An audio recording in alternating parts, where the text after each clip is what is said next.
Dearest listeners, if you find yourself captivated by tales of high society and whispered secrets, consider giving us a like and subscribing to our chronicle. There exists no creature more fascinating than a widow who must navigate the treacherous waters of second chances whilst the Tun watches her every breath. Today, your humble chronicler brings you the most extraordinary tale of a duchess torn between duty and desire, between a prince's golden crown and a duke's faithful heart. But let us not rush, for the best stories, like the finest Earl Grey, must be savored properly. The season of 1816 had begun with unusual promise for those who dwelt within the gilded circles of London society. The war with Napoleon had finally ended. Trade flourished once more, and the Prince Regent's court sparkled with renewed vigor. Yet for her Grace, Arabella Montclair, Duchess of Ashworth, the season brought only the familiar weight of solitary responsibility that had pressed upon her shoulders for 2 long years. At 24, Arabella possessed the kind of beauty that poets claimed could launch ships, though she had grown weary of such comparisons. Her auburn hair caught the light like burnished copper, and her emerald eyes, rarely given to displays of weakness, could harden with the cold determination of a seasoned negotiator, or soften with the melancholy of solitary remembrance. She had learned to carry herself with the regal bearing expected of her station, though those who knew her well might detect the slight tension in her shoulders that spoke of burdens carried alone. The Duchess had awakened that April morning in her Mayfair mansion to the familiar ritual of correspondence that governed her days. Her secretary, Mr. Finch, had arranged the morning's letters with his customary precision upon her escritoire. Bills from tradesmen, invitations to various entertainments, and the ever-present communications from her solicitors regarding the complex financial affairs of the Ashworth estates. One must confess that widowhood, whilst affording certain freedoms unavailable to married ladies, brought with it responsibilities that would have challenged many a gentleman. Arabella had discovered in those first months following her husband's death in that tragic duel that the Duke had left his affairs in considerably more disorder than anyone had suspected. The late Duke of Ashworth, for all his charm and social grace, had possessed an unfortunate tendency toward gaming and speculation that had left his estate encumbered with debts of alarming proportion. Each morning brought its familiar burden of careful calculation. Each expenditure must be weighed, each investment scrutinized, each decision considered not merely for its immediate consequences, but for its effect upon the hundreds of souls who depended upon the Ashworth lands for their livelihoods. The responsibility sat heavy upon her, though she bore it with the dignity expected of her breeding. Her lady's maid, the faithful Higgins, had entered with the morning chocolate and the day's selection of correspondence that required more immediate attention. Among these lay an invitation that caused Arabella's breath to catch momentarily in her throat. The Danish embassy requested the honor of her presence at a soirée the following evening, an event to welcome His Royal Highness Prince Henrik of Denmark to London society. The prince had arrived in London some weeks prior, ostensibly to strengthen diplomatic ties between the two nations, though the drawing rooms buzzed with speculation regarding his true purpose. At 28, Prince Henrik remained unmarried, a circumstance that had not escaped the notice of ambitious mammas throughout the Tun. He was reported to be a gentleman of considerable charm and intellect, possessed of that particular continental sophistication that English society found so fascinating.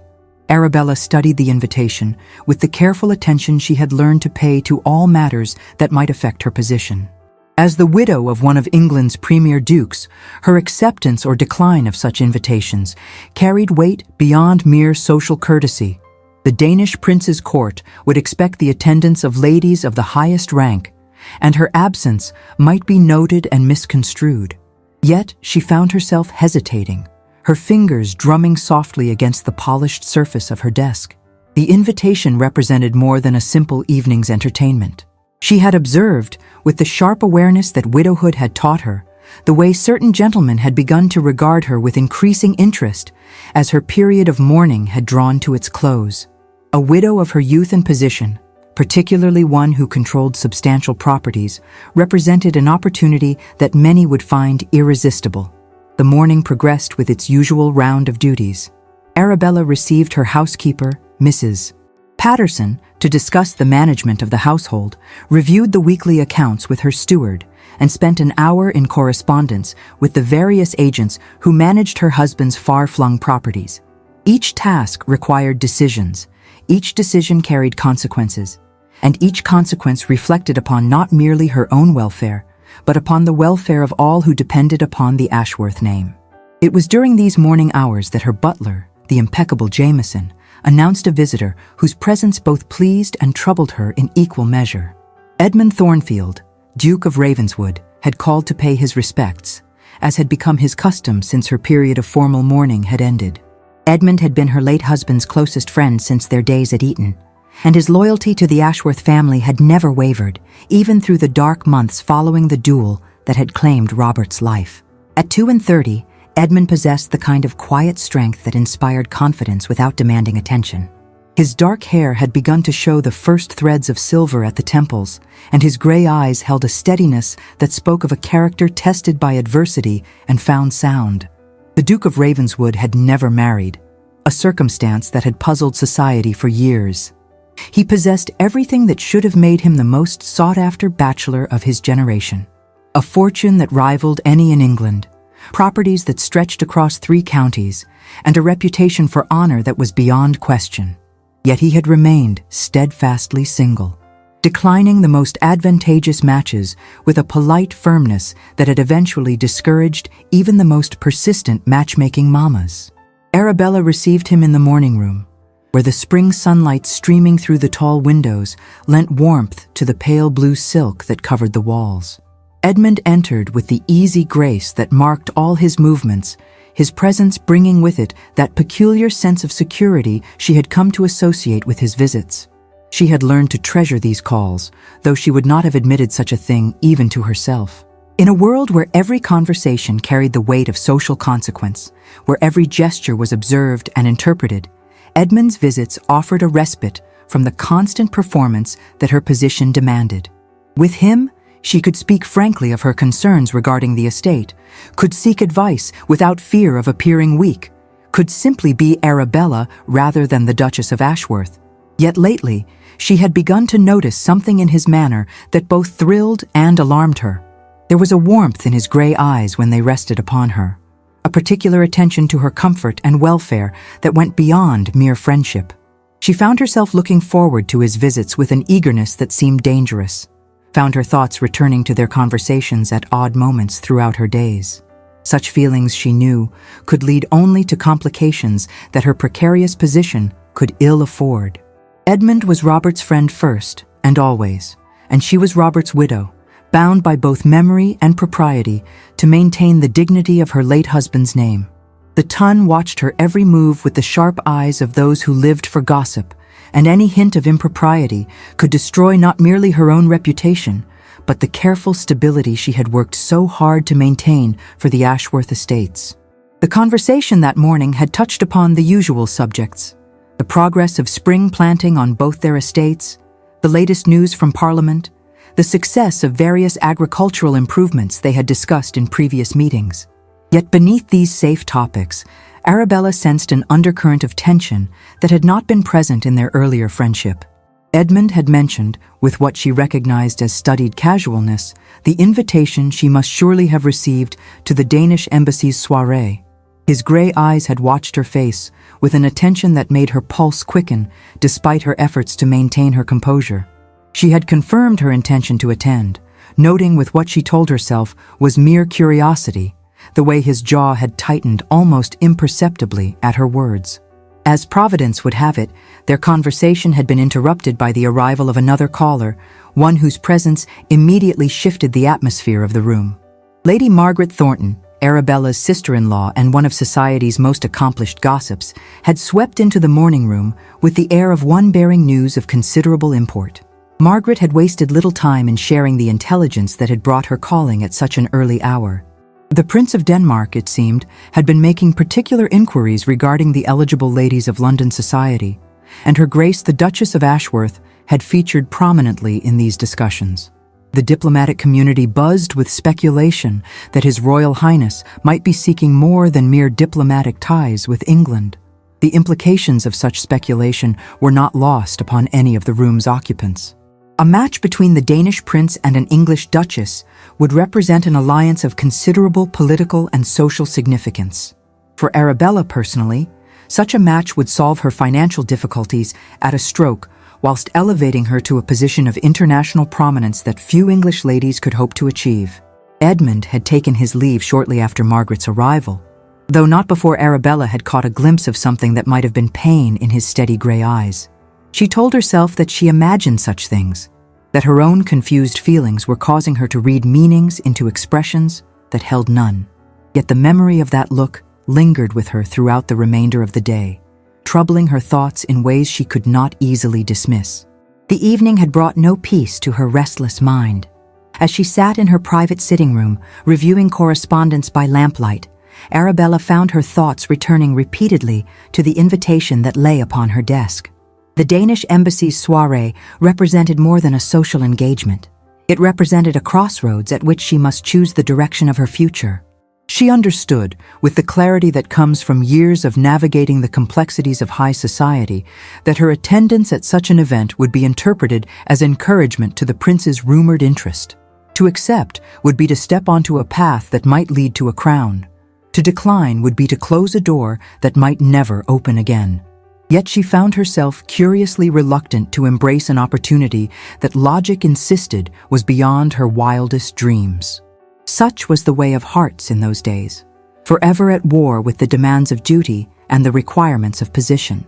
As Arabella finally retired to her chambers that night, she found herself standing before her escritoire, the Danish embassy's invitation gleaming like fate itself beneath the lamplight. Her fingers traced the edge of the ivory paper, then reached for her pen. The nib hovered above the acceptance card, trembling with the weight of kingdoms and hearts alike. In that suspended moment, with London sleeping beyond her windows, the Duchess of Ashworth stood poised between two worlds, one of duty that promised everything, and another, unnamed and uncertain, that whispered of something her heart dared not yet acknowledge. The pen remained poised above the paper, and in her silence, the Duchess found herself wondering, was she about to sign the contract for her marriage, or the sentence upon her own heart? The evening of the Danish embassy's soirée arrived with all the pageantry that London society could muster when entertaining foreign royalty. Arabella had chosen her attire with the careful consideration such an occasion demanded. A gown of deep sapphire silk that complemented her coloring whilst maintaining the dignity appropriate to her rank. The Ashworth sapphires, worn for the first time since her husband's death, graced her throat and ears with their ancient luster. The Danish embassy had been transformed for the occasion into a glittering showcase of diplomatic hospitality. Flowers from the finest London houses filled every available surface, whilst crystal chandeliers cast their warm light over assembled guests who represented the pinnacle of English society. The air hummed with conversation in multiple languages as diplomats, nobles, and distinguished visitors mingled in carefully orchestrated harmony. Arabella arrived at the fashionable hour, neither early enough to appear eager nor late enough to seem discourteous.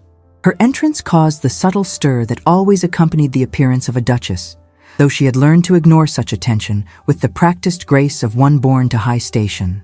She moved through the receiving line with the measured dignity expected of her position, exchanging pleasantries with the Danish ambassador and his lady, whilst her eyes discreetly surveyed the assembled company. It was whispered throughout the drawing rooms that Prince Henrik possessed the kind of magnetism that drew attention without apparent effort, and Arabella found this reputation to be well-founded when she was presented to His Royal Highness. The prince stood perhaps 2 inches above 6 feet, his fair hair catching the candlelight as he bent over her gloved hand with the fluid grace of one trained from birth in the art of courtesy.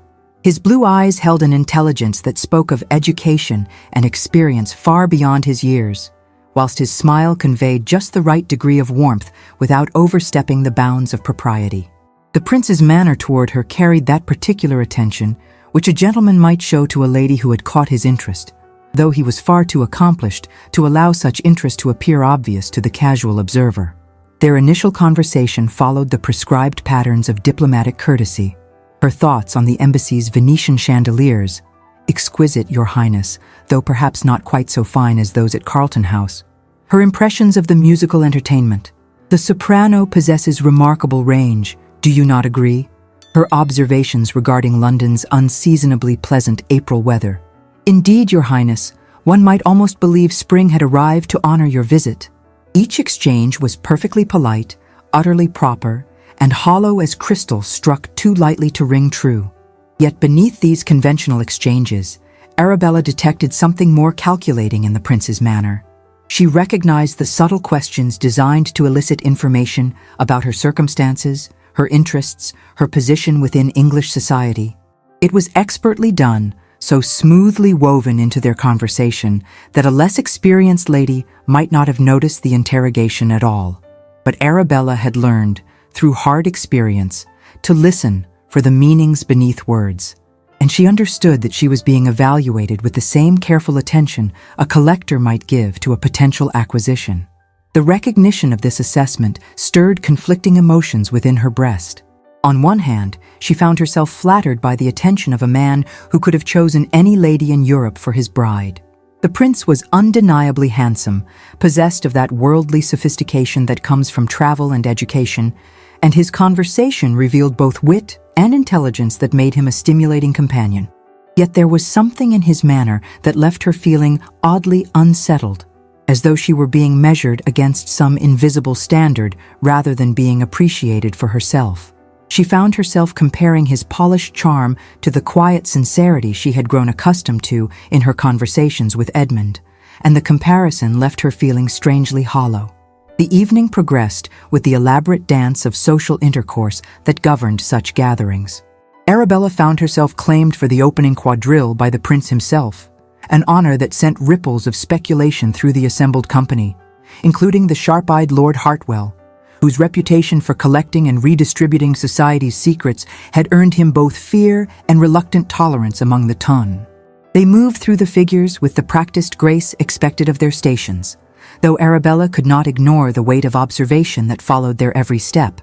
Prince Henrik proved to be an accomplished dancer, guiding her through the intricate patterns with an expertise that spoke of years of court training.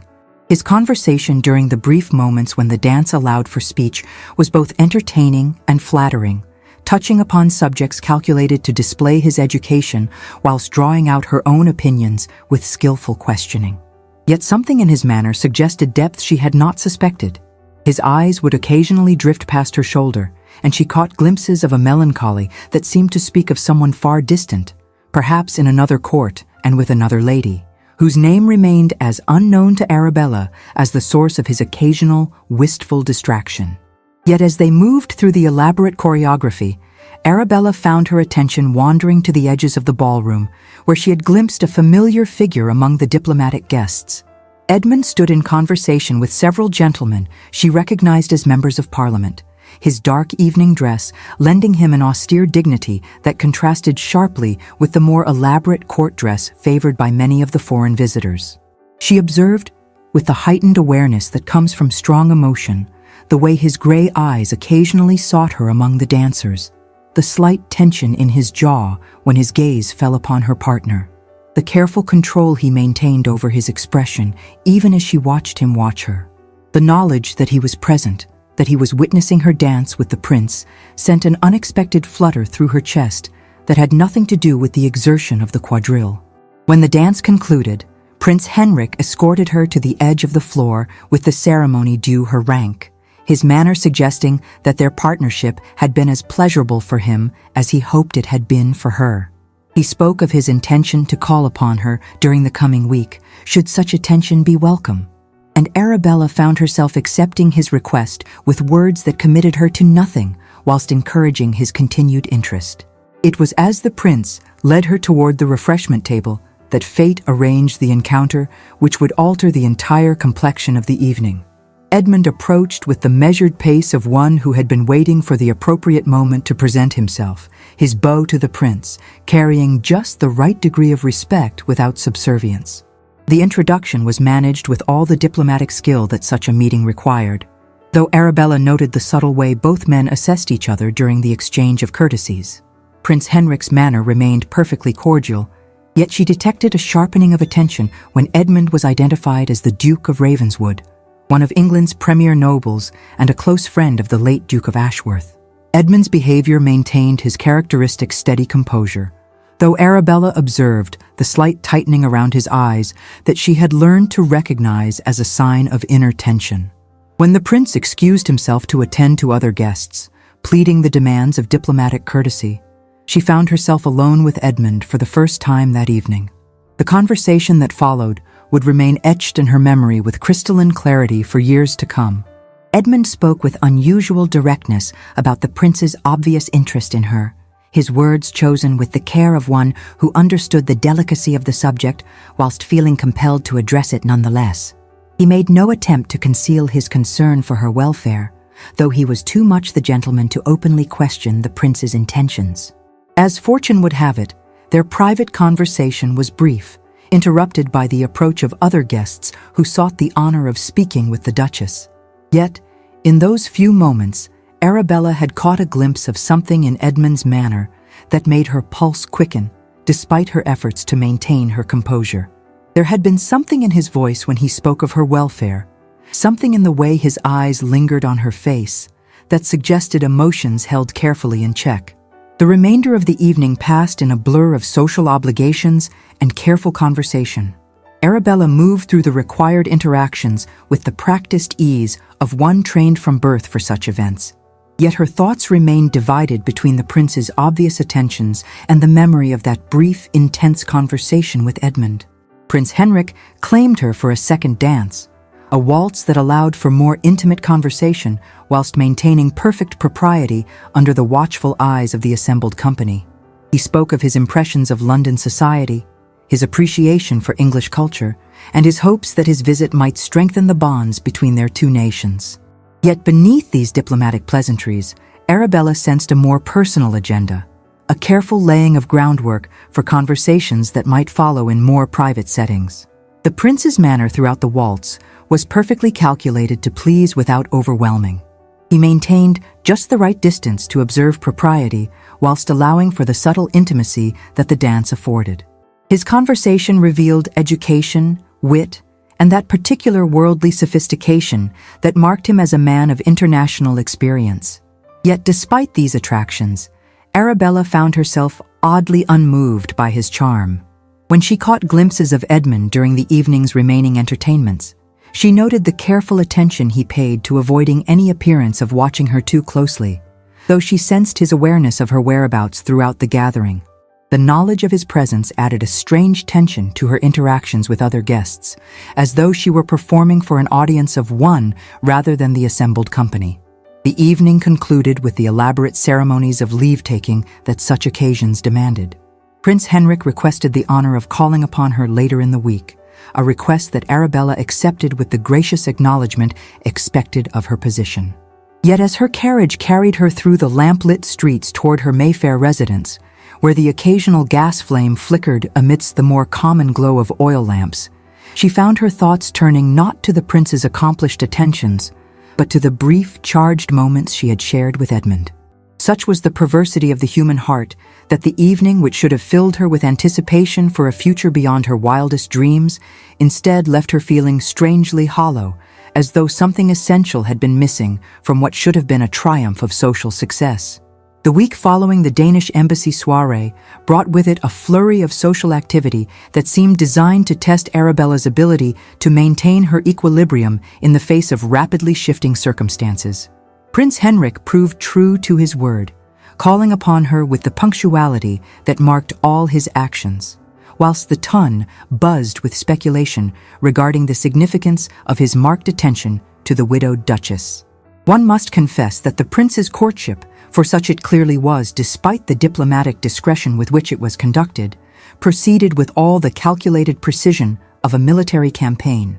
His visits to Grosvenor Square occurred at intervals designed to maintain interest without appearing overly eager, each call bringing with it some token of his regard: rare books from the Danish court library, hothouse flowers of exotic varieties, invitations to private concerts featuring musicians of international renown. Arabella received these attentions with the gracious acknowledgement that her breeding demanded, Yet she found herself increasingly conscious of the weight of expectation that accompanied each gesture. The prince's manner toward her carried an assumption of eventual success that, whilst never stated openly, colored every interaction with its unstated presence. She began to feel rather like a fortress under siege by a particularly courteous and well-supplied army. The astute observer would note that Edmund's visits during this period became less frequent, though when he did call, his manner carried a careful formality that had not been present in their earlier friendship. He spoke of estate matters with his customary expertise, offered advice regarding investments with his usual sound judgment. Yet beneath these safe subjects lay an undercurrent of tension that made every conversation feel fraught with unspoken significance. It was during one such visit, perhaps 10 days after the embassy soirée, that the careful balance Arabella had maintained threatened to collapse entirely. Edmund had called to discuss a matter of mutual interest regarding agricultural improvements, a subject that had provided safe ground for their interactions throughout the years of her widowhood. Yet on this particular morning, their conversation had wandered into more personal territory, with a naturalness that caught them both unprepared. They sat in the morning room, where she habitually received callers, the spring sunlight streaming through windows that overlooked the square's carefully maintained gardens. Edmund occupied the chair across from her desk, where he had sat countless times before. Yet today she found herself acutely aware of his presence in ways that seemed both familiar and dangerously new. The conversation had begun safely enough, touching upon the success of certain crop rotations they had discussed in previous meetings, the progress of improvements to tenant cottages on both their properties, the prospects for the coming harvest season. Yet gradually, imperceptibly, their discussion had shifted toward more intimate territory, touching upon memories of happier times when Robert had been alive to share their agricultural enthusiasms. It was in speaking of those earlier days that Edmund's carefully maintained composure had begun to show signs of strain.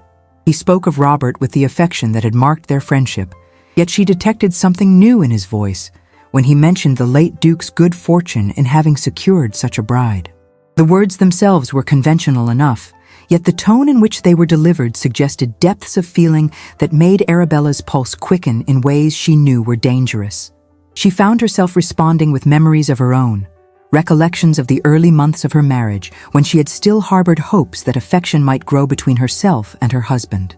Those hopes had been disappointed, of course, as Robert's interests had lain elsewhere, but she had learned to find contentment in the companionship that had developed between them and in the friendship that had grown to include Edmund as well. It was in speaking of this companionship that she made the mistake of allowing her guard to drop sufficiently to reveal something of her present uncertainties. She mentioned, with what she intended as casual observation, the peculiar nature of Prince Henrik's courtship, the sense she had that she was being evaluated rather than appreciated, the hollowness she felt despite the honor of his attention. Edmund's response to these confidences had been immediate and intense, though he struggled visibly to maintain the proper boundaries that their respective positions demanded. He spoke with unusual passion of her worth as a woman rather than merely as a duchess, of the blindness that would fail to appreciate her intelligence and strength, of the folly of any man who would see her as a prize to be won rather than a person to be cherished. The moment stretched between them with a tension that was almost palpable, filled with the weight of words unspoken and feelings acknowledged yet impossible to pursue. Arabella found herself looking into gray eyes that held depths she had never dared to explore, seeing there a reflection of longings she had not admitted even to herself. The knowledge that he cared for her, had perhaps always cared for her, struck her with a force that left her momentarily breathless. Yet even as her heart leaped at this recognition, her mind insisted upon the impossibility of such feelings. Edmund had been Robert's dearest friend, and she was Robert's widow, bound by loyalty and propriety to maintain the dignity of her late husband's memory. Moreover, her position remained precarious despite the improvements she had managed to implement, and any hint of impropriety could destroy not merely her own reputation, but the welfare of all who depended upon the Ashworth estates. The spell was broken by the arrival of her butler, announcing another caller whose presence immediately restored them to the proper boundaries that governed their interaction. Edmund rose to take his leave with the controlled grace that marked all his movements, yet not before she had seen something that might have been pain flash across his features. The days that followed this encounter brought with them a careful restoration of the formal courtesy that had previously governed their meetings, though both were aware that something fundamental had shifted in their relationship. Edmund's subsequent visits maintained perfect propriety, yet Arabella found herself hypersensitive to every glance, every casual touch, every moment of shared understanding that passed between them. Meanwhile, Prince Henrik's courtship continued with unabated persistence, though Arabella began to detect signs of impatience beneath his diplomatic courtesy. His visits became slightly more frequent, his gifts more lavish, his conversation more pointed regarding the advantages that might accrue to a lady who allied herself with the Danish court. He spoke of Copenhagen's cultural sophistication, of the international connections such a marriage would provide, of the influence she might wield as a member of European royalty. These conversations invariably left Arabella feeling rather like a commodity being evaluated for purchase, though she recognized that such feelings might be unfair to a gentleman who was, by all appearances, offering her a crown. The prince's manner toward her remained impeccably courteous, yet she could not shake the impression that she was being assessed according to criteria that had little to do with her individual worth and everything to do with her usefulness in advancing Denmark's diplomatic interests. It was during this period of increasing pressure from the prince's courtship that fate arranged another encounter that would further complicate Arabella's already tumultuous emotional state. She had been walking in Hyde Park during the fashionable hour, accompanied by her maid and taking the air that her physician recommended for her health, when she encountered Edmund driving his curricle along the carriageway. The meeting appeared accidental, yet something in Edmund's manner suggested that he had been hoping for just such an encounter. He had stopped to pay his respects, offering to drive her a short distance if she cared for the experience, and she had accepted with a casualness that belied the rapid beating of her heart. The drive that followed had provided them with a privacy that their usual formal meetings could not afford, and their conversation had quickly turned to subjects that would have been impossible to discuss in her morning room. Edmund spoke with unusual directness about his concerns for her welfare, his reservations regarding the prince's intentions, his fear that she might be rushing toward a decision that would bring her neither happiness nor security. She found herself responding with equal honesty, admitting to doubts she had shared with no one else, confessing to the hollowness she felt when contemplating a future that should have represented the pinnacle of achievement for any English lady. In the intimacy created by their shared solitude, surrounded by the spring beauty of the park, she allowed herself to acknowledge feelings that her reason insisted were impossible. Yet even as her heart rejoiced in this moment of connection, her mind insisted upon the practical realities that governed her situation. She was a widow, whose financial security remained uncertain despite her careful management, responsible for the welfare of hundreds of dependents whose livelihoods depended upon her decisions. Prince Henrik offered not merely marriage, but salvation for the Ashworth estates, a guarantee that all who depended upon her would be provided for regardless of her personal feelings. Edmund, as though reading her thoughts, had spoken with passionate intensity about alternatives that might exist, about possibilities for securing her financial independence that would not require the sacrifice of her personal happiness. Yet even as he spoke, they both understood the limitations that circumscribed their options, the narrow range of choices available to a widow in her position, regardless of the depth of feeling that might exist between them. The drive concluded with both participants acutely aware that they had ventured onto dangerous ground, had acknowledged feelings that proper society would condemn as inappropriate, regardless of their sincerity. They parted with careful courtesy, yet Arabella carried with her the memory of emotions laid bare, of possibilities glimpsed that seemed as impossible as they were desirable. Such was the cruel irony of her position that the very security she sought for herself and her dependents might require her to sacrifice the only relationship that had ever offered her genuine emotional fulfillment. As she returned to her duties that afternoon, reviewing correspondence from her solicitors and meeting with her steward regarding estate matters, she found herself torn between duty and desire in ways that seemed to offer no resolution. Fortune, it seemed, had other plans than those which careful propriety might dictate. For the following week brought with it an invitation that would prove instrumental in forcing Arabella to confront the true nature of her feelings.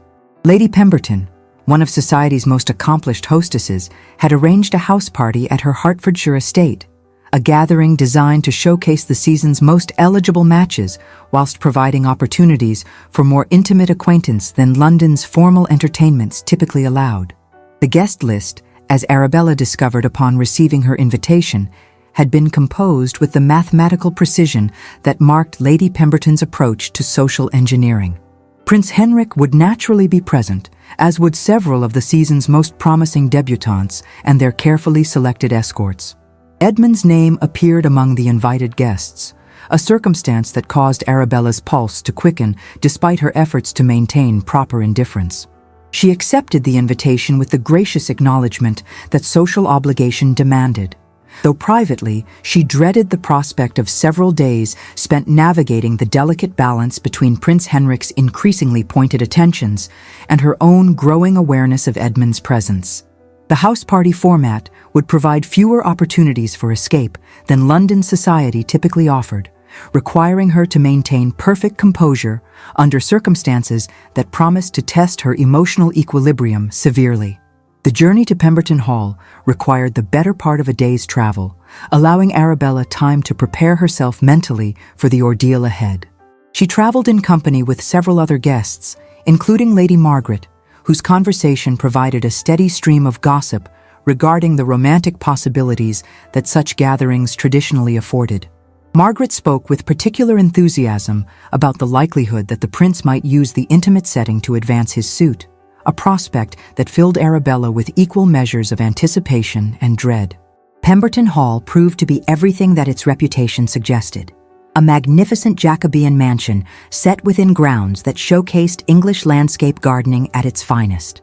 The house itself rose from perfectly manicured lawns with the confident grandeur that marked the greatest achievements of English architecture, whilst the interior displayed centuries of accumulated treasures in settings designed to impress even the most sophisticated visitors. Arabella had been assigned apartments befitting her rank, elegant rooms that overlooked the estate's famous rose gardens and provided views across parkland that stretched to distant hills. The luxury of her accommodations spoke to Lady Pemberton's understanding of the political significance that a successful match between the Danish prince and an English duchess would represent, though Arabella found herself wishing for less conspicuous quarters that might have afforded greater privacy. The first evening's entertainment followed the pattern established by generations of such gatherings, beginning with a formal dinner that showcased both the host's culinary resources and the conversational brilliance of the assembled guests. Prince Henrik had been seated at Arabella's right hand, a placement that ensured their conversation would be observed and analyzed by every person present, whilst Edmund occupied a position several places distant that nevertheless allowed him to observe their interaction with the careful attention she had learned to expect. The prince's behavior throughout the dinner maintained its characteristic blend of charm and calculation, his conversation touching upon subjects designed to display both his sophistication and his particular interest in English culture. He spoke with apparent enthusiasm about the beauty of the English countryside, the superiority of English horsemanship, the elegance of English ladies' dress and manner. Yet beneath these compliments, Arabella detected the same evaluative quality that had characterized all his previous approaches to her. When the ladies withdrew to leave the gentlemen to their port, Arabella found herself surrounded by companions eager to discuss the romantic possibilities that the house party setting traditionally encouraged. Lady Pemberton herself made no attempt to conceal her satisfaction at having orchestrated such a promising encounter, whilst the younger ladies present spoke with breathless enthusiasm about the romance of being courted by an actual prince. Yet Arabella felt oddly disconnected from these conversations, as though she were observing the excitement from some distant vantage point rather than participating as its primary focus. She responded to questions with appropriate gracious acknowledgement, yet her thoughts remained divided between the prince's obvious intentions and her awareness of Edmund's presence elsewhere in the house. The evening's entertainment progressed with musical performances by several of the ladies, followed by card games arranged according to strict protocols that ensured proper mixing of the assembled company. Prince Henrik claimed the honor of partnering Arabella at whist, a circumstance that provided opportunities for private conversation whilst maintaining perfect propriety under the watchful eyes of their fellow guests. Their play proceeded smoothly, for both were accomplished card players trained from childhood in the social skills that such games demanded. Yet their conversation during the intervals between hands carried an undercurrent of significance that had little to do with their cards. The prince spoke with increasing directness about his impressions of English society, his appreciation for the warmth of his reception, his hopes that his visit might establish lasting connections between himself and his hosts. When the evening's entertainment concluded, and the guests began to disperse toward their respective apartments, Prince Henrik requested the honor of escorting Arabella to her chambers, a courtesy that she could hardly refuse despite her growing desire for solitude. Their progress through the corridors proceeded with the measured pace that proper decorum demanded, yet she found herself intensely conscious of his presence beside her, of the weight of expectation that seemed to accompany their every interaction. At the door to her apartments, the prince paused with the air of one who had reached a decision of considerable import.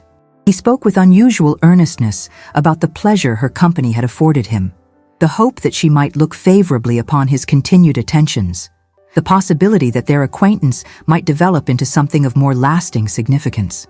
His words were chosen with diplomatic precision, yet their meaning was unmistakably clear. Arabella responded with the gracious acknowledgement that breeding demanded, though she found herself unable to provide the encouragement that his words seemed to invite. She spoke of the honor his attention represented, the gratitude she felt for his kindness, the pleasure their conversations had afforded her. Yet even as she uttered these conventional responses, she was aware of their inadequacy, of the growing chasm between what duty seemed to demand and what her heart desired. The prince accepted her response with the courteous patience that marked all his actions, though she detected a flicker of something that might have been disappointment in his blue eyes. He withdrew with perfect grace, leaving her alone with thoughts that seemed to offer no resolution to the conflicts that plagued her. Sleep proved elusive that night, as her mind wrestled with the implications of the prince's increasingly obvious intentions. She found herself pacing the elegant confines of her chamber, her silk wrapper rustling softly as she moved between the windows that overlooked the moonlit gardens. The beauty of the night seemed to mock her inner turmoil, offering serenity that her troubled thoughts could not embrace. It was during these restless hours that fate arranged the encounter which would alter everything.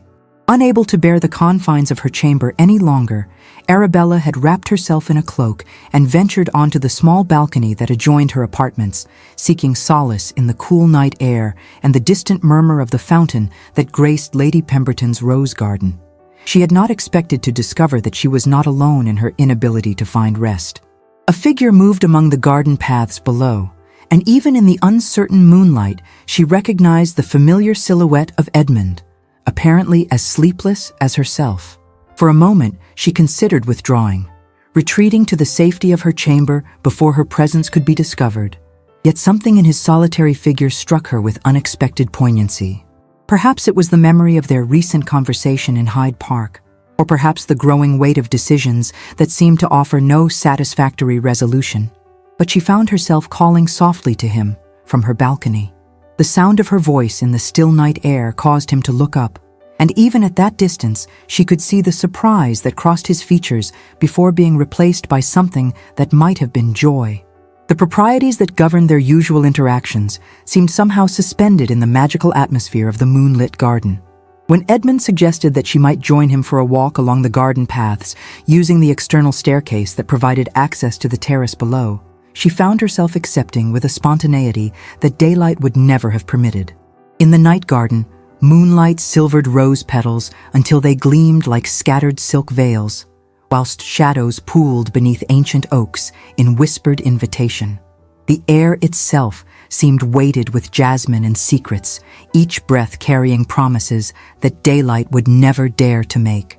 They walked in companionable silence at first, both conscious of the impropriety of their meeting, yet reluctant to break the spell that the night had cast over them.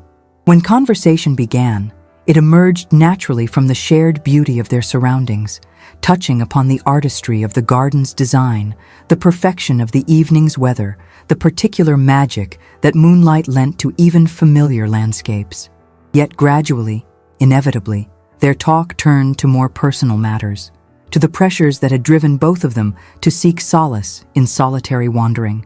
Edmund spoke with unusual openness about the constraints that his position imposed, the loneliness that accompanied great wealth when it came without the blessing of genuine companionship, the frustration of watching her struggle with decisions that seemed to offer no satisfactory resolution.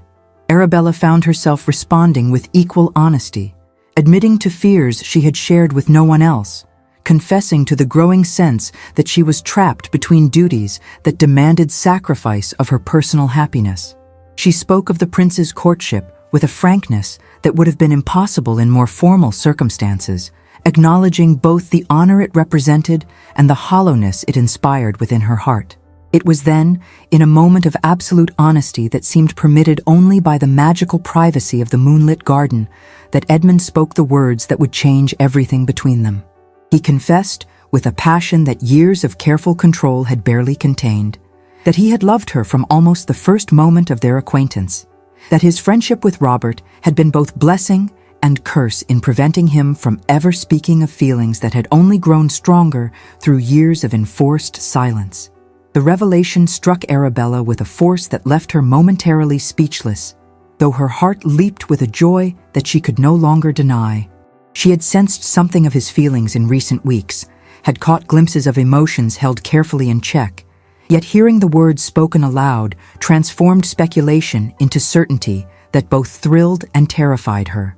Her response, when it came, carried all the pent-up longing that she had struggled to suppress throughout the months of their careful friendship. She admitted that her feelings toward him had evolved far beyond mere appreciation for his steady support, that his presence had become essential to her peace of mind in ways that seemed both wonderful and impossible. The words seemed to pour from her heart without conscious thought, years of restrained emotion finally finding voice in the magical privacy of the night garden.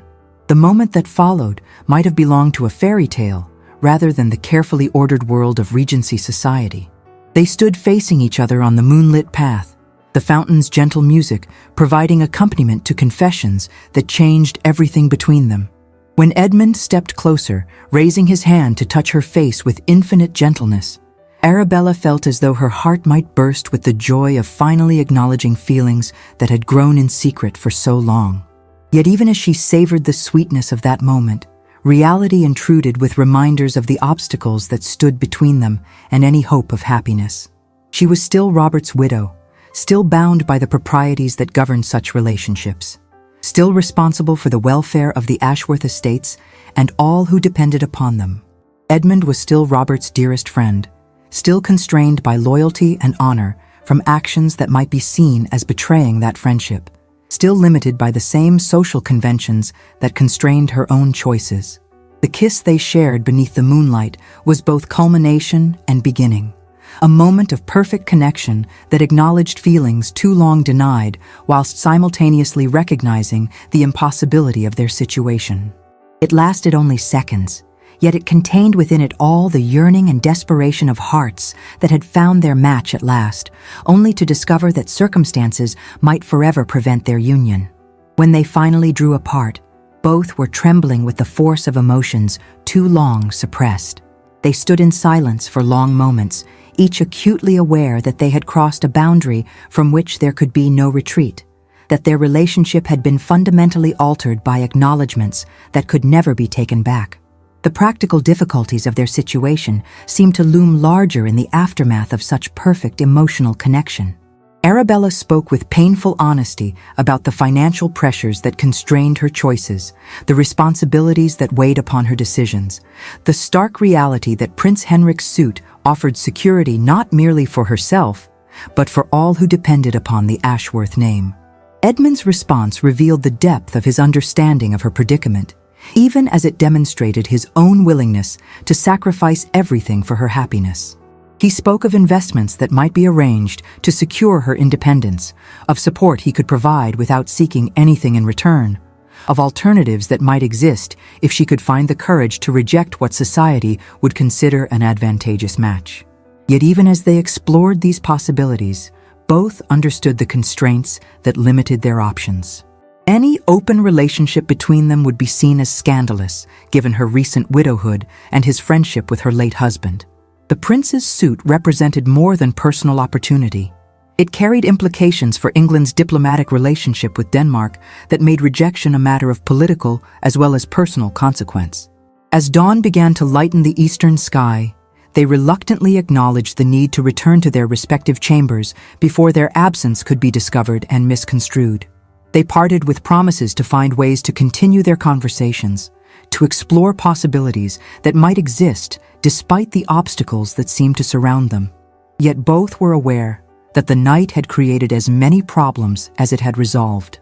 Arabella returned to her chamber with heart and mind in equal turmoil, knowing that she could never again pretend indifference to Edmund, while simultaneously recognizing that their newfound understanding might make her situation infinitely more difficult to resolve. The joy of finally acknowledging their mutual feelings warred with despair at the impossibility of acting upon those feelings within the constraints of their society. The morning following their moonlit confession brought with it all the awkwardness that daylight inevitably cast upon actions taken in darkness. Arabella descended to breakfast with carefully maintained composure, though she found herself hyper-conscious of Edmund's presence at the opposite end of the table, of the necessity of maintaining perfect propriety under the watchful eyes of their fellow guests. Prince Henrik appeared particularly solicitous of her welfare, inquiring with courteous concern about her rest, and expressing hopes that the day's planned activities would prove agreeable to her.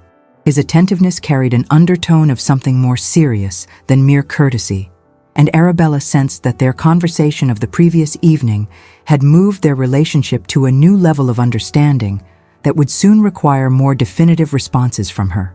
The day's entertainment had been designed by Lady Pemberton with her characteristic attention to romantic possibility. The party would divide into smaller groups for various pursuits: riding for those who favored equestrian activities, a visit to the nearby ruins for those interested in picturesque scenery, and a more sedate exploration of the estate's famous gardens for those who preferred gentler exercise. Arabella found herself claimed by Prince Henrik for the garden tour, whilst Edmund had been recruited for the riding party that would explore the estate's more distant boundaries. The separation felt both relief and torment, sparing her the difficulty of maintaining indifference whilst depriving her of his steadying presence at a time when she felt increasingly uncertain of her ability to navigate the prince's growing expectations. The garden tour proceeded with all the ceremony that such occasions demanded, led by Lady Pemberton herself with commentary designed to showcase both the estate's horticultural achievements and the romantic possibilities that such settings traditionally encouraged. Prince Henrik proved an attentive companion, his conversation revealing genuine appreciation for the artistry of English garden design, whilst providing numerous opportunities for more personal exchanges. It was during their exploration of the estate's famous maze that the prince chose to advance his suit with the directness that his royal position permitted. They had become temporarily separated from their companions, finding themselves alone among the high hedge walls that created intimate privacy within the larger group setting. The moment seemed designed by Providence for declarations of the most significant kind. Prince Henrik spoke with the eloquence that his diplomatic training had perfected, yet beneath the polished phrases lay unmistakable sincerity. He spoke of his growing appreciation for her qualities, his admiration for her intelligence and strength, his conviction that she possessed all the attributes that would make her an ideal partner for a man in his position. The proposal, when it came, was couched in terms that acknowledged both the honor he was offering and the political advantages that such a union would provide. Arabella listened with the attention that courtesy demanded, yet her heart felt strangely distant from words that should have filled her with triumph. The prince offered everything that rational calculation suggested she should desire: security, position, influence, and escape from the financial pressures that constrained her current existence. Yet as she looked into his earnest blue eyes, she found herself thinking not of crowns and courts, but of gray eyes that held depths she longed to explore. Her response, when it came, reflected both gratitude for the honor he offered and reluctance to commit herself without proper consideration. She spoke of the magnitude of the decision he was asking her to make, the need for time to contemplate all the implications such a match would entail, the respect she owed to her late husband's memory in making choices that would affect her future. The prince accepted her request for time with the gracious patience that marked all his dealings with her, though she detected signs of frustration beneath his diplomatic composure. He spoke of his understanding of her position, his willingness to allow her whatever time she required, his hope that reflection would lead her to view his suit favorably. Yet his manner suggested that he expected such reflection to confirm what logic insisted was the only sensible choice available to her. Their conversation was interrupted by the arrival of other members of their party, who had successfully navigated the maze's complexities to reach the central pavilion where refreshments had been arranged. The return to company provided welcome relief from the intensity of the prince's proposal, yet Arabella found herself acutely conscious of the weight of decision that now pressed upon her. The remainder of the day passed in a blur of social obligations that required constant performance despite her inner turmoil. She moved through the required interactions with practiced grace, participating in conversations about art and literature, expressing appropriate admiration for the estate's beauties, maintaining the pleasant demeanor that her position demanded. Yet beneath this surface calm, her mind wrestled with implications that seemed to offer no satisfactory resolution. It was late in the afternoon when fate arranged the misunderstanding that would threaten to destroy everything she had discovered about her own heart. She had been walking alone in the rose garden, seeking momentary solitude to organize her thoughts, when she overheard a conversation that struck her like a physical blow. Two gentlemen stood talking on the terrace above, their voices carrying clearly in the still afternoon air. She recognized one voice as belonging to Lord Hartwell, the same gentleman whose calculating gaze she had noticed at the embassy soiree, a notorious collector of society's indiscretions, whose conversation typically centered on the financial affairs and romantic entanglements of his social circle. The other speaker remained unidentified, though his accent suggested continental origins. The subject of their discussion proved to be herself and the various gentlemen whose names had been connected with hers in society's endless speculation. Lord Hartwell spoke with malicious pleasure about the precarious state of the Ashworth finances, information that should have been known only to her most trusted advisors. He detailed with disturbing accuracy the extent of her late husband's debts, the measures she had taken to address them, and the continuing vulnerability of her position despite her careful management. Yet it was his companion's response that struck her with devastating force. The unknown gentleman spoke with casual cruelty about the desperation that financial insecurity could inspire in even the most well-bred ladies, the willingness of widows in difficult circumstances to accept attentions from any gentleman who might offer security. He mentioned specifically her relationship with Edmund, suggesting with crude directness that her encouragement of his interest stemmed from calculation rather than genuine feeling.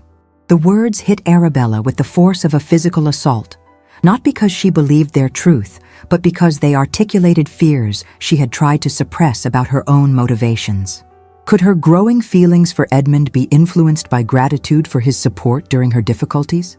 Might her rejection of conventional wisdom in favor of following her heart be nothing more than sophisticated self-deception designed to justify choices based on practical necessity rather than genuine emotion? Worse still was the implication that others might view her behavior in such terms, that her reputation for dignity and proper conduct might be compromised by speculation about her financial circumstances and their influence on her romantic decisions. The thought that Edmund might become the subject of such gossip, that his honor might be questioned because of his association with her, filled her with horror that made rational thought almost impossible.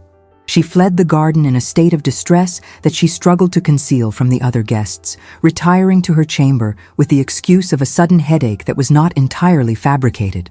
The evening's entertainments proceeded without her participation, though she could hear music and laughter from the drawing rooms below as she paced her chamber in an agony of indecision. The cruel irony of her situation seemed almost designed to test the limits of human endurance. The very financial pressures that made Prince Henrik's suit so attractive might also be seen as casting doubt upon the sincerity of any feelings she might express toward Edmund. Society would inevitably speculate about her motives, would question whether love or calculation guided her choices, would spread gossip that could destroy both their reputations regardless of the truth of their feelings. Sleep once again proved impossible, though this time her restlessness stemmed not from joy at discovered love, but from anguish at its apparent impossibility. The conversation she had overheard played repeatedly in her mind, its cruel implications growing more devastating with each repetition. By morning, she had convinced herself that honor demanded she protect Edmund from the scandal that association with her might bring, even if such protection required her to sacrifice her own happiness. The decision, once made, filled her with a curious mixture of despair and relief. If she could not have the man she loved without compromising his honor and reputation, then duty clearly demanded that she choose the path that would spare him such consequences. Prince Henrik's suit offered not merely personal security, but escape from circumstances that made her love appear tainted by necessity rather than blessed by choice. When morning came, bringing with it the final day of the house party, Arabella had made her decision with the finality that desperation sometimes provides. She would accept Prince Henrik's proposal, not because her heart desired such a union, but because honor demanded she protect the man she truly loved from the consequences of her own precarious position. The final morning of the house party dawned with deceptive serenity, the perfect English weather seeming to mock the turmoil that raged within Arabella's breast as she prepared to sacrifice everything her heart desired for the sake of protecting Edmund's honor.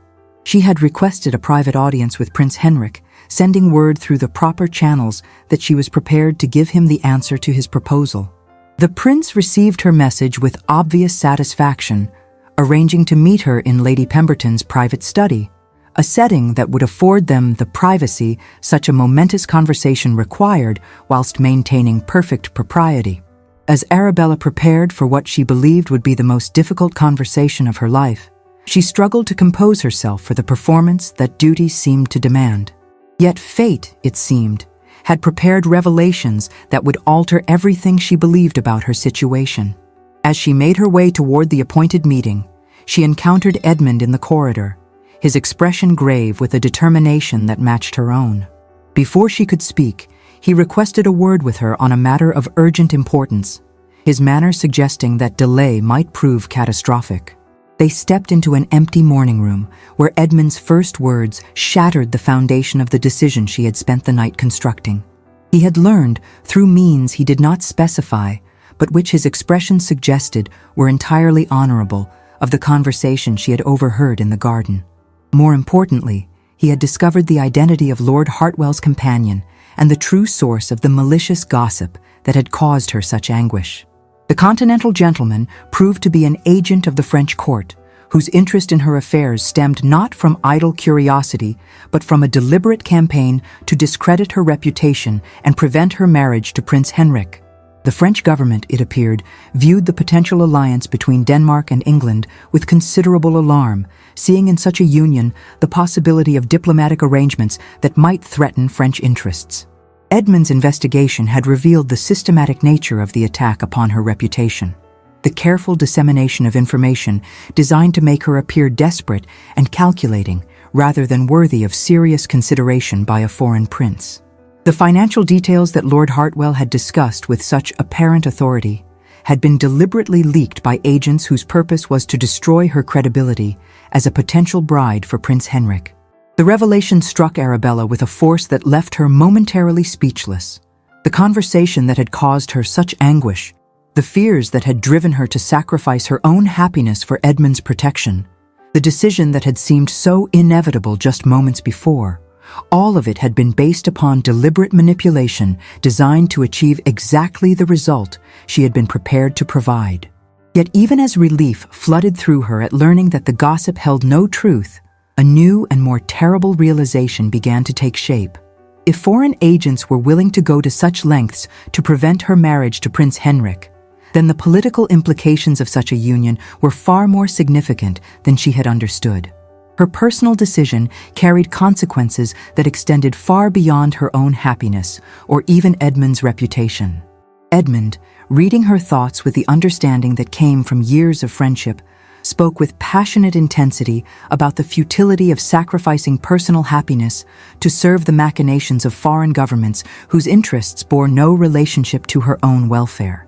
He argued that she owed nothing to diplomatic games that treated her as a pawn rather than a person, that her first duty was to her own heart rather than to political considerations she had never chosen to embrace. His words carried all the conviction of a man who had found love after years of loneliness and who refused to surrender it to forces beyond their control. He spoke of alternatives that might exist if she possessed the courage to reject conventional wisdom, of possibilities that could secure her independence without requiring sacrifice of her personal happiness. Yet even as he painted pictures of a future they might share, both understood the magnitude of the forces arrayed against such dreams. It was then that the most devastating revelation of all emerged from their desperate conversation. Edmund confessed that his investigation had uncovered not merely the source of the gossip, but evidence of more serious threats to her welfare. The French agents who had been spreading rumors about her reputation had also been investigating her financial affairs with an attention that suggested more sinister purposes than mere character assassination. The Ashworth estates, it appeared, held strategic value beyond their obvious agricultural worth. Certain properties commanded positions that would be valuable for military purposes should hostilities resume between England and France, whilst others controlled transportation routes that might prove significant in times of conflict. The systematic pressure that had been applied to her finances might have been designed not merely to force her into an unwanted marriage, but to gain foreign influence over English resources. The implications of this discovery struck both of them with horrifying clarity. Arabella's acceptance of Prince Henrik's proposal might indeed serve French interests by preventing a Danish alliance, but rejection might expose her to pressures of an entirely different and more dangerous nature. She found herself caught between political forces whose games treated human happiness as expendable in pursuit of national advantage.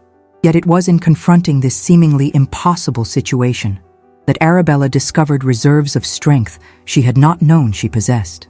The knowledge that her private struggles had been orchestrated by enemies of England filled her with an indignation that burned away the uncertainty and fear that had plagued her for weeks. She would not allow her life to be shaped by those who viewed her as a tool to be manipulated rather than a person deserving of respect and consideration. Edmund's response to her newfound determination revealed the depth of his commitment to her welfare above all other considerations. He spoke with quiet conviction about his willingness to face whatever consequences might result from defying those who sought to control their destiny, about the resources at his disposal for protecting both her independence and her safety, about the network of loyal friends who would support them against any threats that might emerge. The conversation that followed might have belonged to a novel of political intrigue rather than a drawing room romance, yet it laid the foundation for decisions that would determine their entire future. They discussed strategies for exposing the foreign manipulation of her affairs, methods for securing her financial independence that would remove her from political calculations, and plans for protecting themselves against retribution from forces whose games they had chosen to reject.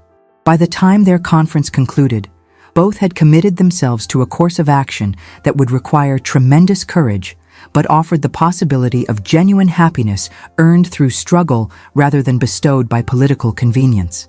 Arabella would reject Prince Henrik's proposal, not to sacrifice her happiness, but to claim it on terms that honored both her integrity and her heart.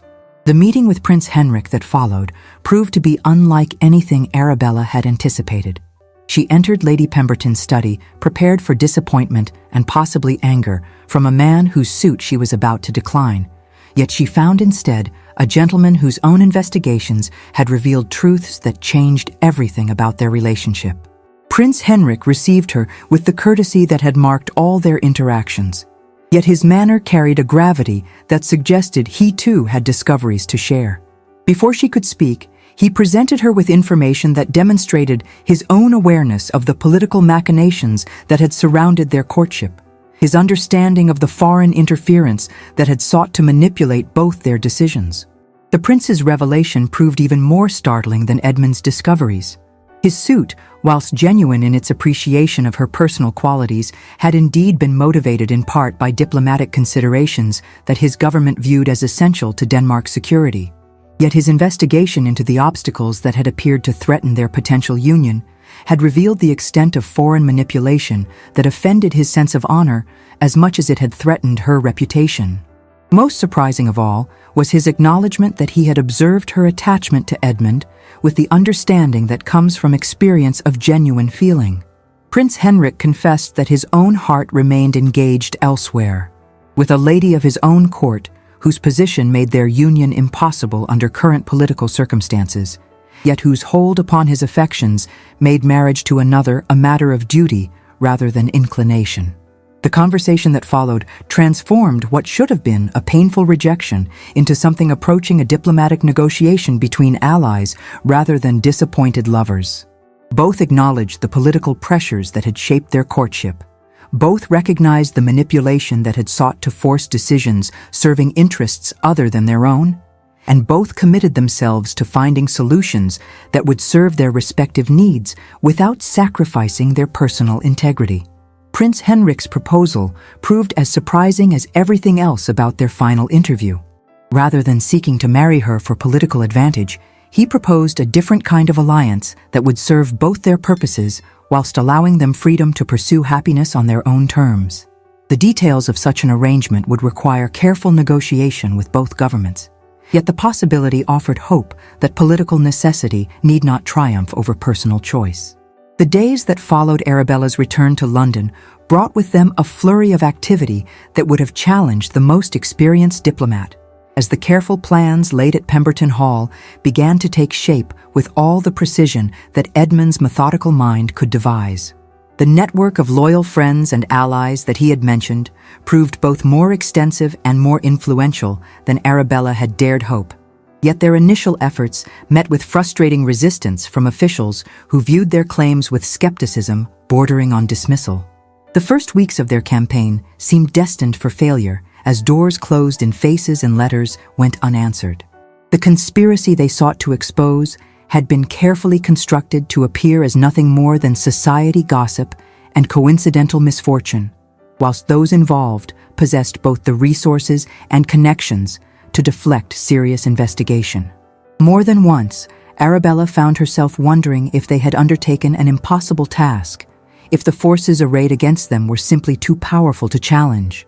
It was Edmund's stubborn persistence, combined with evidence that proved too compelling to ignore, that finally began to turn the tide. The breakthrough came from an unexpected source, a junior clerk in the Treasury who, having heard whispers of Edmund's unshakable reputation for honor, risked his position to reveal the suspicious financial transactions he had witnessed.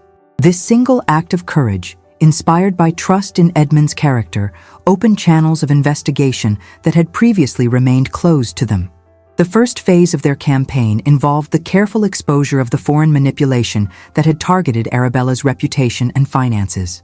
Edmund's investigation had uncovered a web of intrigue that reached far beyond her personal situation, revealing systematic attempts to influence English society and politics through the corruption of prominent figures.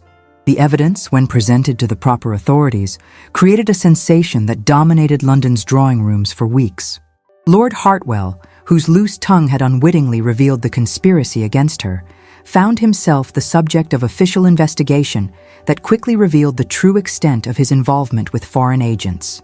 His social disgrace was swift and complete, serving as both justice for his malicious gossip and warning to others who might be tempted to serve interests hostile to England's welfare. More importantly, for Arabella's immediate concerns, the revelation of foreign interference in her affairs served to discredit the rumors that had been spread about her financial desperation and romantic calculations. Society's reaction to the discovery that she had been the target of enemy agents transformed her from an object of gossip into something approaching a heroine, a lady whose dignity had been assailed by England's enemies precisely because they recognized her worth. Prince Henrik proved as good as his word in supporting their efforts, providing evidence from his own government's intelligence services that confirmed the French involvement in the conspiracy against their potential alliance. His cooperation in exposing the manipulation that had targeted both of them earned him respect throughout London society, while simultaneously serving Danish interests by demonstrating their nation's commitment to honest dealing with England. The diplomatic ramifications of these revelations created opportunities that neither Arabella nor Edmund had dared anticipate.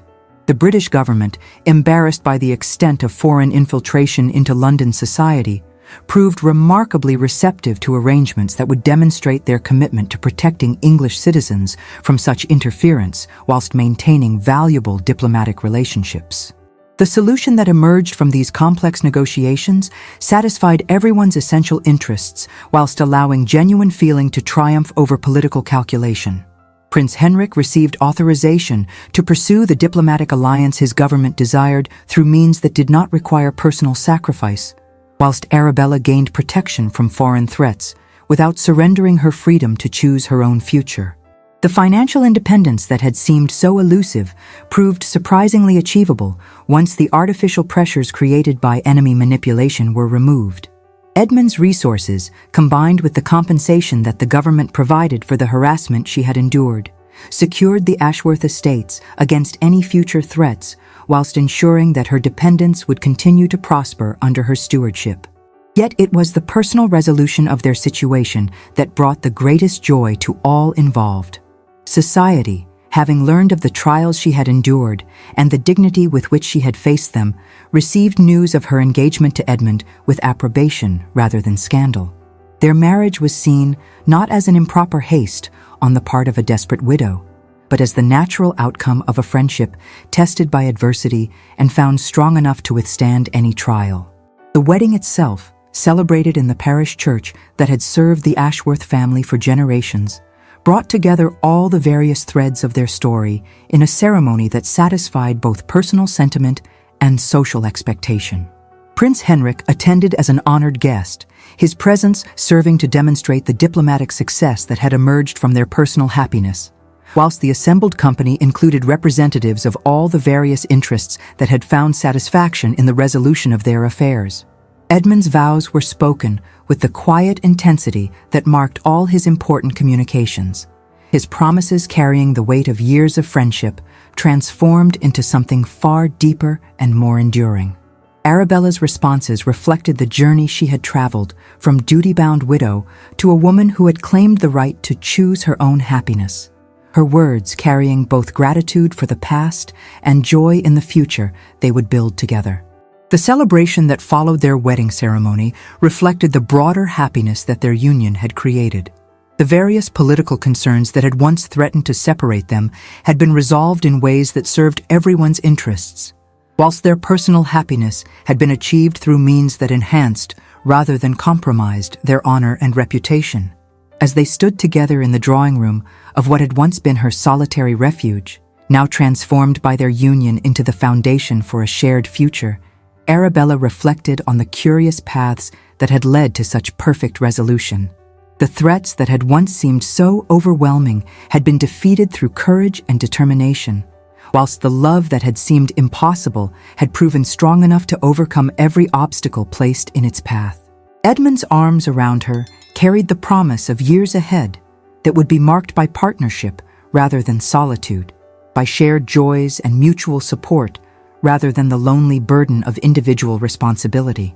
The estates that had once weighed so heavily upon her shoulders would now benefit from his expertise and resources, whilst the dependents who had relied upon her care would prosper under their combined stewardship. The future stretched before them with all the promise that love supported by respect and understanding could provide. They would face whatever challenges emerged with the confidence that came from having their relationship tested by the most severe trials and proven strong enough to survive anything that fate might arrange. Prince Henrik, in taking his leave after the wedding celebration, spoke with genuine warmth about the satisfaction he felt in seeing justice triumph over manipulation, love conquer calculation, and personal happiness achieved through means that served rather than betrayed the higher principles that should guide human conduct. His own future, he hinted, might yet provide similar satisfaction as changing political circumstances created new possibilities for personal as well as diplomatic success. The various friends and allies who had supported their cause throughout the difficult weeks of struggle expressed similar satisfaction in seeing virtue rewarded and villainy defeated. Their network of support, forged in crisis, would endure to provide strength and counsel through whatever future challenges might arise, creating bonds of loyalty that extended far beyond immediate circumstances. As the last guests departed and Arabella and Edmund found themselves alone in the house that would now shelter their shared life, they spoke with quiet amazement about the journey that had brought them to such perfect happiness. The obstacles that had once seemed insurmountable had been overcome through patience, courage, and the unwavering support of those who recognized the value of genuine feeling over political convenience. The evening concluded with conversations that touched upon plans for their future together, improvements to be made to their combined estates, travels they hoped to undertake, the family they dreamed of establishing in the years ahead. Each topic carried the particular sweetness that comes from sharing dreams with someone whose love provides both inspiration and practical support for achieving them. And so another tale of hearts united reaches its blessed conclusion. Love, it seems, finds a way even through the strictest conventions of proper society, even against the machinations of those who would sacrifice human happiness to political advantage, even when the obstacles appear too great for mere mortal determination to overcome. In the triumph of Arabella and Edmund's union, we see reflected the eternal truth that genuine feeling, supported by honor and strengthened by adversity, possesses power enough to transform the world itself in service of the heart's deepest longings.